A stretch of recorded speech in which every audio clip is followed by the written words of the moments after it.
যেখানে সেখানে আমরা কি দিব না, কুরবানি করব না। আমাদের পশু কুরবানির রক্তটা হলো সবচেয়ে দুর্গন্ধ, দুর্গন্ধ কি না খেয়াল রাখেন যে দুর্গন্ধ শুনি, এই দুর্গন্ধ থেকে বিভিন্ন রোগ কি হয়, সৃষ্টি হয়।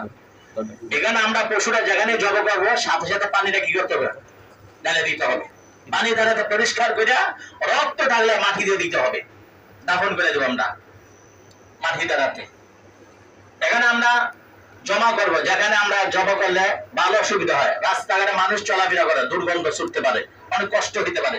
মানুষকে কষ্ট দিলে সে আবাদত গ্রহণযোগ্য হবে না। এখানে আমরা কি করব, পশুরা আমরা এক কোনায় নিয়ে যাব, বিভিন্ন জায়গায় নিয়ে যাব। সেখানে আমরা খেয়াল রাখবো যাতে পশুরা জব করলে রাস্তায় আশেপাশে মানুষগুলো কি না দুর্গন্ধ না ছুটে। সেই খেয়ালের আগে আমরা পানি ঢেলে দিব আর মাটি দ্বারা কি দিব, ডাকিয়ে দিব, যাতে দুর্গন্ধ না ছুটে। যেরকম পশুর যে চামড়াটা আছে, আমরা চামড়াটা ইচ্ছা করলে নিজে ব্যবহার করতে পারবো, নিজে ব্যবহার করতে পারবো। নিজে যদি ব্যবহার না করি, কুরবানির অনেকজন আছে দড়ি রাখে, দেখবেন অনেকজন দড়িটা রাখে, না কাটা না বিভিন্ন দড়ি কিছু রাখা যাবে না।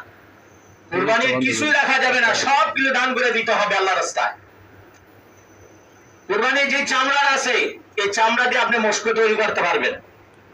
পানির যে মস্কো, পানি রাখার মস্কো তৈরি করে সেটা রাখে, আপনি এটা ইচ্ছা করলে নিজে ব্যবহার করতে পারবেন, কিন্তু এটা কি করতে পারবেন না, বিক্রি করে দিতে পারবেন না। বিক্রি করে সে টাকাটা খাইতে পারবেন না, আপনি বিক্রি করে টাকা খাইতে পারবেন না। টাকাটা আপনি কার জন্য হালাল, যারা মিসকিন আছে, ফকির আছে, আশেপাশে যারা অসহায় লোকগুলি আছে কুরবানি দিতে পারে না, তার জন্য হালাল, মানে সবাই খাইতে পারবে না। এখানে পশুর চামড়াটা আমরা কি রাখবো, বইটা অথবা যেখানে আমরা যদি কি করি বিক্রি করে দিই, বিক্রি করে দিই, বিক্রি করে দিলে আমরা কি টাকা পয়সাটা এতিমখানা বা বিভিন্ন লোকেরা যারা অসহায় আছে তাদেরকে বিলিয়ে দিই, তাহলে আমরা চামড়াটা সুন্দর করে বইটা রাখতে হবে। অনেকজন আছে পশুর চামড়াটা আছে 2 দিন 3 দিনও নেয় না, অনেক জায়গাতে আছে 2-3 দিন পরে দেখা যায়। ওই চামড়াটা আমরা কি হেফাজত রাখবো, একটাই উদ্দেশ্য যাতে মানুষগুলি কি থাকে হেফাজত রাখে, দুর্গন্ধ না ছুটে, সেই দিকে আমরা খেয়াল রাখবো। এখানে কোরবানিগুলো আমরা ইখলাস ভাবে যদি আমরা করি তাহলে সওয়াবের অংশদার হব, আর যদি ইখলাস আমাদের না থাকে সওয়াব থেকে আমরা বঞ্চিত হব।